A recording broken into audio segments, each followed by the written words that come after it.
যদি যায় আর 195 টাকা আমাদের কাছে বাল্ব থাকবে, আর আমরা সাথে সাথে দিলাম এইলেন আমরা 5টা বাল্ব।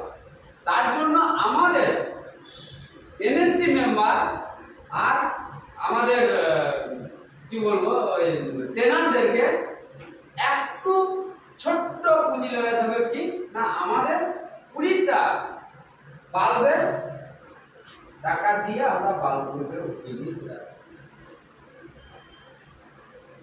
নিশ্চয় 20টা বাল্বের টাকা কত হবে? 4000, তাই তো? তাহলে 4000 টাকা দিয়ে আমরা উঠিয়ে নিলাম, তারপরে দিনই আমাদের সেল করে দিতে পারবো। সোসাইটি থেকে ভালো না? সোসাইটি তো দিচ্ছে, আপনি দিয়ে নিয়ে চলে এলেন। না না, টাকাটা যদি জেলা প্রশাসনকে বা ডিস্ট্রিক্ট বোর্ডকে নিয়ে এখান থেকে যদি ভালো। আমি তো অলরেডি ধরুন আপনি আমার এখানকেই বাল্ব আসছে, আপনি এবার বাল্ব নিয়ে যাবেন কতটা না 20টা 20 জন 20 জনের, হ্যাঁ 20 জনের, তাহলে 5 20 100টা বাল্ব পাচ্ছেন আপনি, 5টা করে সবাই পাবেন। তাহলে ওই 5টা করে বাল্বের টাকা আপনি 195 টাকা করে দিয়ে দিলেন আর 5টা বাল্ব দিয়ে চলে গেলেন। তাহলে আপনার কি হলো, মার্কেটে কাজ করতে সুবিধা হবে। মানে আপনাকে কেউ ব্লেম, যেমন হয়তো এখন আমরা হয়তো কোর্টে যে কাজ করে অনেকে হয়তো অনেকভাবে ব্লেম লাগাতে পারে, কিন্তু দানের উপর ব্লেম কিছু হয় না। উল্টে কিন্তু যেই ব্লেম লাগা দিবে সে কিন্তু উল্টো দিক দিয়ে ফেসে যাবে। তো মশাই আপনি তো দান দিয়েছেন, আপনি দানের অনুদান, সে তো অনুদান দেবে, সে অনুদান কি চেকের ব্যাপার দাম দিলে সঙ্গে সঙ্গে চেক দেওয়া যাবে না? সার্টিফিকেট পুরোটাই অনলাইনে করবে, ঠিক আছে? কারণ সার্টিফিকেটটাই ইস্যু হবে।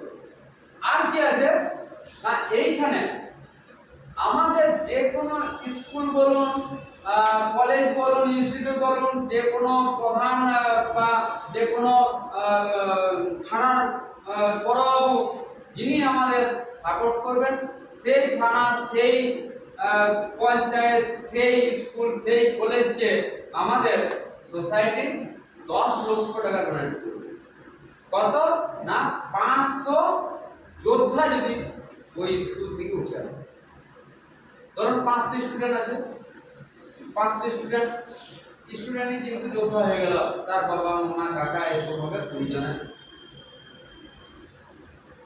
বুঝতে পারছো না, তারপরে যে তুমি ওই সেকেন্ড পাস 6 পাস সেইটাকে ধরতে হবে। যে কোনো বয়সী ছেলে না উঠতে যাবে ওরা কি পারলেও কথা বলছে। ওটা তার জন্য মাস্টার মশাই, হ্যাঁ মাস্টার মশাই তার জন্য করায়, মাস্টার মশাই করায়। তুমি 6 এর ছেলে 5 এর ছেলে, হ্যাঁ 6 এর ছেলে 5 এর ছেলে 1 2 যে কোনো বয়সের ছেলে হোক, সবাই কিন্তু মন্দিরের মসজিদে গিয়ে দান একটা বাবা মা দিবে, কিন্তু ওর গার্জিয়ান পয়সা না দিয়ে ও কিন্তু দিতে পারবে কি সম্ভব? এবারে কি তার জন্য তো আমাদের মাস্টার মশাই, আমাদের যিনি হেড স্যার আছেন, তিনি তো সেভাবে প্রোভাইড ও আবার কি করছে, গার্জিয়ানকে তুমি দিতে না পারবে করবে। কারণ ওইখানটাতে কি হচ্ছে না, আমাদের ওই জায়গাটাতে কি দিচ্ছে, আমাদের সেই স্কুলকে 10 লক্ষ টাকা ডোনেট করছে, এদিকে যোদ্ধার যে সমস্ত ইনকাম সেটা টিচার পাচ্ছে, আর ওই স্কুলে একটা মিড ট্রেনের যে ক্লাস হয় সেই ক্লাসের সেটআপ একটা দিয়ে দিচ্ছে। আর 5টা এই অ্যারোফোনিক এগ্রিকালচারাল টাওয়ার। যদি স্যার 100 হয় তাহলে সেই পরিমাণ পাবে, 500 যদি না হয় 250 পর্যন্ত বলে দিচ্ছি, যে 250 পর্যন্ত হলে তাকে 50 পুরোটা দেওয়া হয়েছে।